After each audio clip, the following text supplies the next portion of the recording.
کلام مقدس پرانے عہد نامہ میں سے زبور کی کتاب، اس کا باب نمبر 81۔ عید کے لیے گیت۔ خدا کے حضور جو ہماری قوت ہے، بلند آواز سے گاؤ، یعقوب کے خدا کے حضور خوشی کا نعرہ مارو۔ نغمہ چھیڑو اور دف لاؤ، اور دل نواز ستار اور بربت۔ نئے چاند اور پورے چاند کے وقت ہماری عید کے دن نرسنگا پھونکو، کیونکہ یہ اسرائیل کے لیے آئین اور یعقوب کے خدا کا حکم ہے۔ اس کو اس نے یوسف میں شہادت ٹھہرایا جب وہ ملک مصر کے خلاف نکلا۔ میں نے اس کا کلام سنا جس کو میں جانتا نہ تھا۔ میں نے اس کے کندھے پر سے بوجھ اتار دیا، اس کے ہاتھ ٹوکری دھونے سے چھوٹ گئے۔ تو نے مصیبت میں پکارا اور میں نے تجھے چھڑایا۔ میں نے رات کے پردہ میں سے تجھے جواب دیا۔ میں نے تجھے مریبا کے چشمہ پر آزمایا۔ آئے میرے لوگو سنو، میں تم کو آگاہ کرتا ہوں۔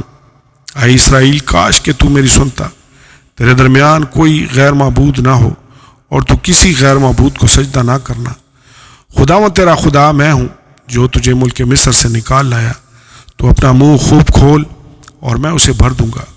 پر میرے لوگوں نے میری بات نہ سنی، اور اسرائیل مجھ سے رضامند نہ ہوا۔ پس میں نے ان کو ان کے دل کی ہٹ پر چھوڑ دیا، تاکہ وہ اپنے ہی مشوروں پر چلیں۔ کاش کہ میرے لوگ میری سنتے اور اسرائیل میری راہوں پر چلتا۔ میں جلد ان کے دشمنوں کو مغلوب کر دیتا اور ان کے مخالفوں پر اپنا ہاتھ چلاتا۔ خداوند سے عداوت رکھنے والے اس کے تابع ہو جاتے، اور ان کا زمانہ ہمیشہ تک بنا رہتا۔ وہ ان کو اچھے سے اچھا گیہوں کھلاتا، اور میں تجھے چٹان میں کے شہد سے سیر کرتا۔ آمین اور آمین۔